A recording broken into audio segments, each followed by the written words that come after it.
Hi,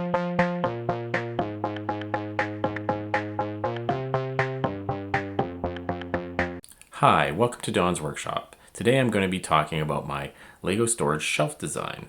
Last time I was working on trying to get different parts and putting them together with Technic bricks. So I designed some of these parts, they go together, they slide into these slots, and then you can push Technic pins into them.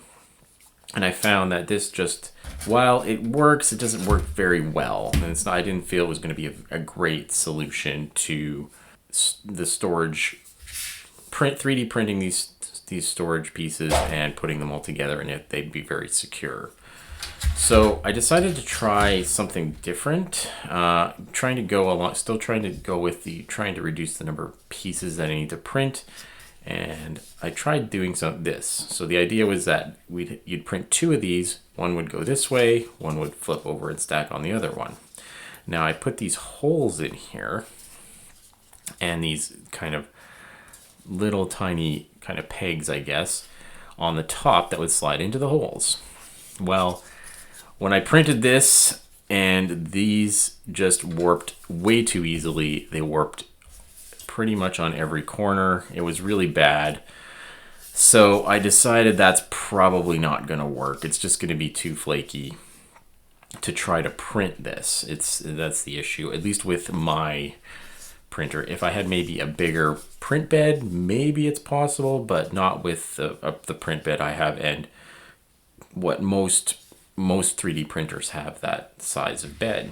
So I decided to take some of the things I learned from printing these other pieces and apply them to the old style shelves I designed. So these old style shelves had these extra supports in there for supporting the shelf that I found were unnecessary if these lips were long and wide enough. So they do go in there, and it does support enough there, but they need to be just maybe a little wider. And I didn't try that until my second attempt. So I designed some new shelves. My first redesign was this. I'd put these essentially diamonds design on the side, and the idea this is prints this way. So doing this allows it to not have the supports. I can print it just printing this way, and for the most part this sticks to the print bed. It doesn't warp too much on the corners, and it does print fairly well. It does work, but I didn't put these lips in here quite. They're the same width as on this one. I didn't adjust that. So it's still kind of sticking a little bit. So on my next design, I wanted to reduce, after seeing how it prints, I wanted to reduce the number of these supports because it's not really necessary. This is pretty strong. I didn't feel this was really necessary, some of these extra cross supports that I had in here. So I decided to try to eliminate those and reduce them, and I came up with this. So now instead of the diamonds, there are these long hexes. And I made these wider, so it's better at supporting the shelf.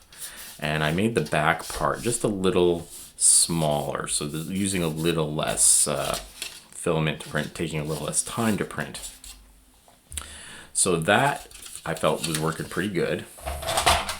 So after I did that and got that in there, it's not as solid as these ones, obviously, because these ones have these very thick supports on the side, so it doesn't really wobble too much. But yeah, this wobbles a little bit, but these are going to be sitting on something. They're not going to be moving around. So I came up with that, and I finally was able to print out a 4 high shelf. It just fits on the print bed. Going like this once again. Prints like this all the way up, doesn't need supports.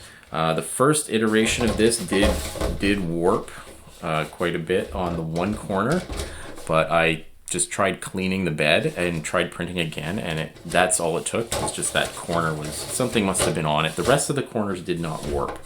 So I cleaned it up, and second print, it was perfect. It didn't have any warping. It worked out great.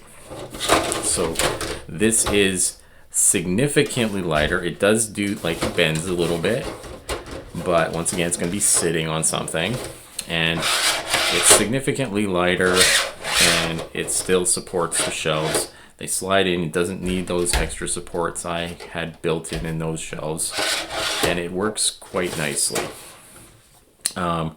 Just for some numbers that I have, the main for how much like filament each one of these parts actually takes.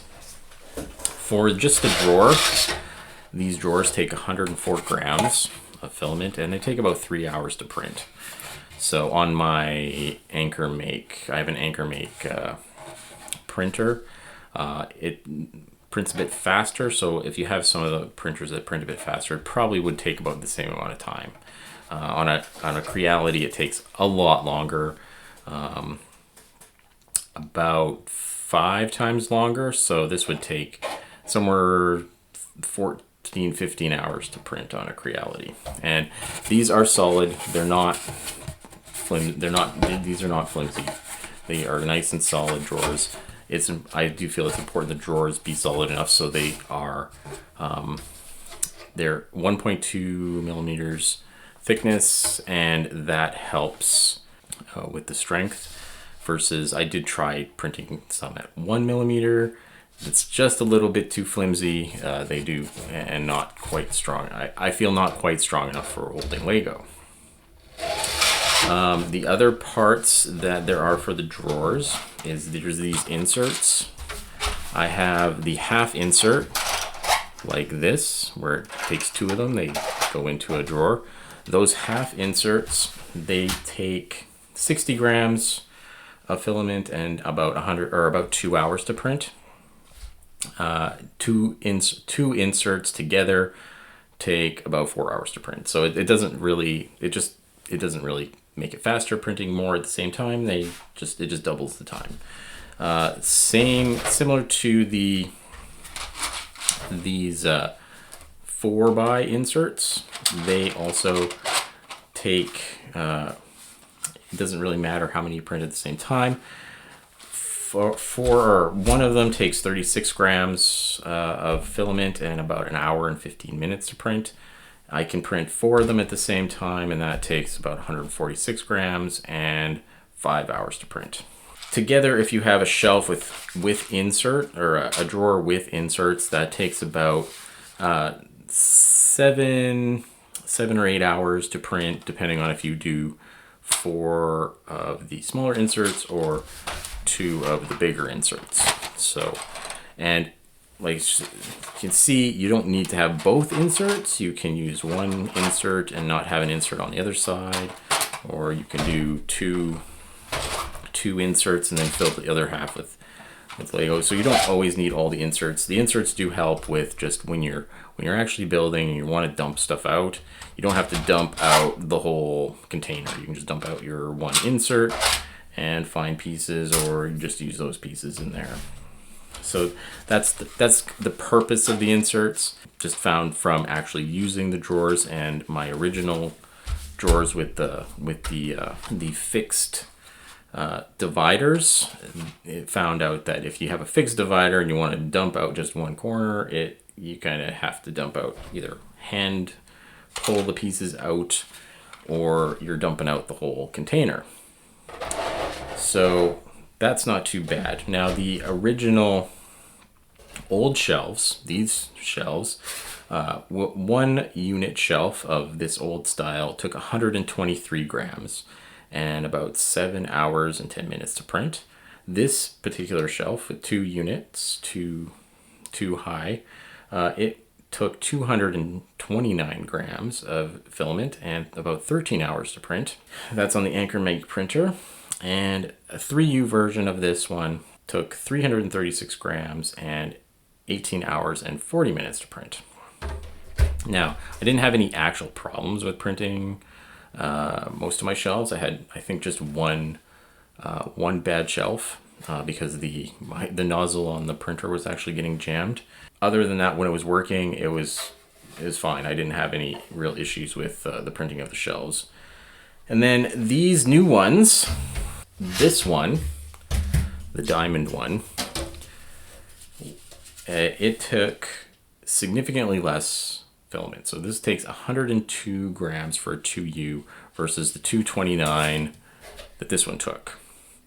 And this took 8 hours and 5 minutes to print versus the 13 hours that this took to print. So it does make a significant difference in reducing the amount of filament you're using and the amount of actual space you're trying to print. It reduces it a lot.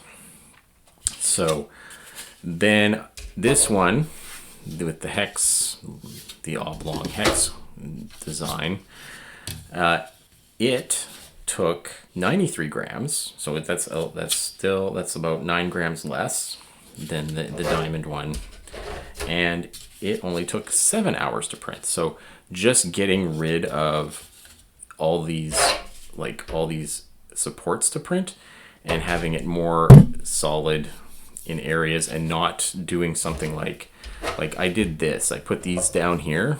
These are they're not necessary, and it actually just ends up taking longer to print because it has to stop all the time and do retractions and whatnot. And every one of those retractions and take a little bit of time. I eliminated those.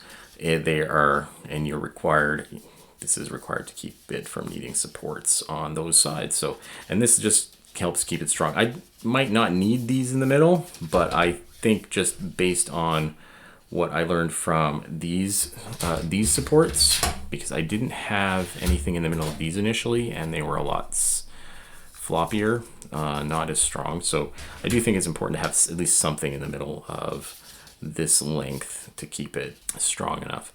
So that actually, it works.